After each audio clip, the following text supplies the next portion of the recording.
In Florida, it took 12 hours of public fury and a single vote to kill a 3.6 million square foot AI campus. In Indiana, a $13 billion proposal died the same way. And in Nevada, a city is now taking the federal government to court. Meanwhile, the nation's largest power grid just handed ratepayers a $16 billion bill. And data centers are the reason. We begin in Palm Beach County, Florida, where one of the biggest data center fights in the country just ended in a single vote. After a marathon hearing that stretched past 12 hours. With overflow rooms, more than 80 speakers, and a sea of residents in Stop Project Tango shirts, county commissioners voted 5-1 to reject the 3.6 million square foot hyperscale AI campus planned near the Arden community. Commissioner Maria Marino cast the only vote in favor. Opponents spent months hammering the project's proximity to Saddleview Elementary School and its potential impact on groundwater, noise, and energy use, and the board ultimately agreed the project was simply not compatible. But there is a catch. The denial came without prejudice. So the developer can revise the plan and come back. And the land still carries approved entitlements for more than 2 million square feet of warehouse and data center space. And Florida wasn't the only place a mega project died this week. In northern Indiana, the St. Joseph County Council rejected a $13 billion data center proposal near New Carlisle after a meeting that ran 10 hours.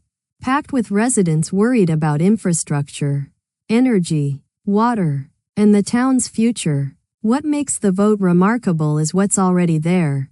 Amazon Web Services Project Rainier, a 1,200-acre campus just outside town, keeps expanding, and is expected to eventually draw up to 2.2 gigawatts of power. It employs 935 full-time workers and enjoys a 35-year tax exemption. Yet even the amount of water it uses is confidential, locked behind a non-disclosure agreement. For a community already living next to one of the largest AI campuses on Earth. The message in this vote was blunt. One is enough. That resistance is now escalating into a fight with the federal government itself. Boulder City, Nevada, the town that built the Hoover Dam, voted unanimously to appeal the Bureau of Land Management's approval of a data center on federal land within city limits. The project, from developer Townsite Solar-2, was originally pitched on city-owned land, but after residents packed council chambers in protest, the proposal was withdrawn and moved next door onto BLM-controlled ground, where Washington approved it anyway. Now the city's appeal heads to the Interior Board of Land Appeals, with no clear timeline for a decision. And officials admit they've had almost no contact with the BLM beyond confirmation of the approval. The developer insists it can be a national model, promising renewable power, waterless direct-to-chip cooling, and a recycling effort that would return water to Lake Mead. Residents' response: if it's so sustainable, why did it have to leave city land? Behind all of this resistance sits one number. And it landed this week. PJM Interconnection, the nation's largest power grid, serving 67 million people across 13 states and Washington, D.C., just closed its annual capacity auction, and it tied the all-time record, $16.4 billion, at $325 per megawatt day. The grid's independent market monitor says data centers alone account for roughly $6.3 billion of that total, and PJM says surging demand has driven supply costs up more than 60%. Every dollar of it gets paid by ratepayers. And there's a bigger problem. For the third straight auction, the market failed to attract enough future power commitments to meet the grid's own reliability target. That's the quiet crisis underneath every story tonight. The biggest machine in American infrastructure is running out of spare capacity. And data centers are the reason. The pressure on the grid is only half the story. Water tells the other half. In Chesterfield County, Virginia, hundreds of residents packed a Google open house to ask one question about the company's 3 proposed campuses outside Richmond. How much water and power will they actually use? They didn't get an answer.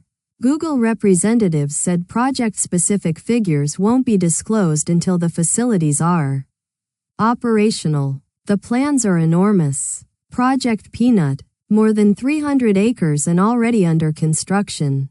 Project Sky, 848 acres planned for 4 buildings.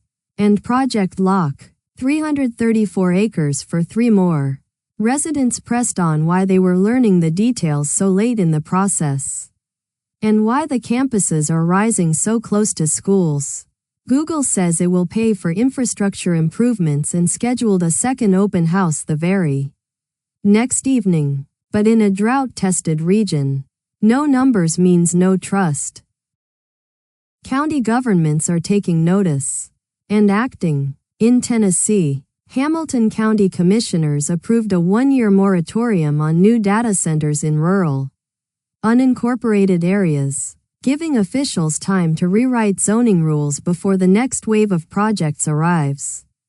County Mayor Weston Wamp proposed the pause himself, arguing the county needs its code updated before rural land gets locked into industrial scale computing. The moratorium covers only new rural projects. Existing developments keep moving, including Jailhouse Studios, a data center rising inside the county's former jail in downtown Chattanooga. Its developer, Urban Story Ventures, says the site will draw as little as 1 to 5% of the electricity of a large hyperscale facility by distributing power across smaller sites. It's a now familiar pattern playing out across the country. Not a ban, but a breather, while the rulebook catches up with the boom. Even universities are feeling the heat.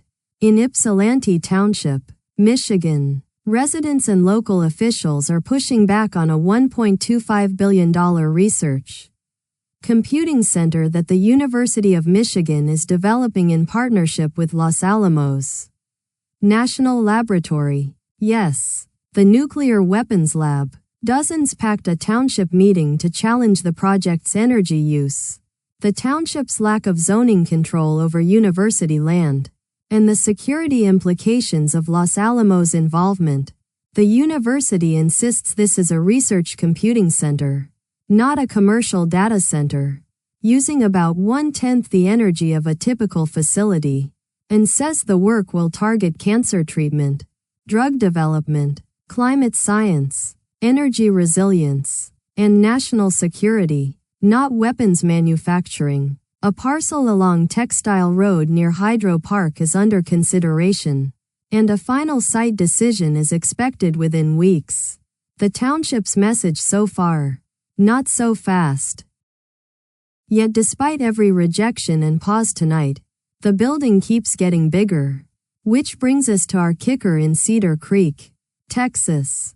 Pacifico Cedar Creek LLC is seeking approval for a $22 billion data center and power campus spread across 2,842 acres in Bastrop County. With a twist, it would never touch the local grid. The company plans to spend $2.24 billion building its own natural gas power plant, generating up to 710 megawatts to feed 490 megawatts of computing. All behind the fence. In exchange, Pacifico is asking for a 10-year state incentive agreement with the school district and 3 separate 100% tax abatements.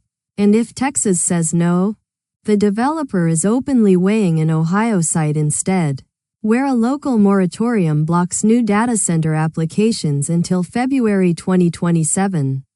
Off the grid, but not off the hook. Thanks for watching. If you found this useful, subscribe, leave a like, and drop a comment. It helps us cover more of these stories.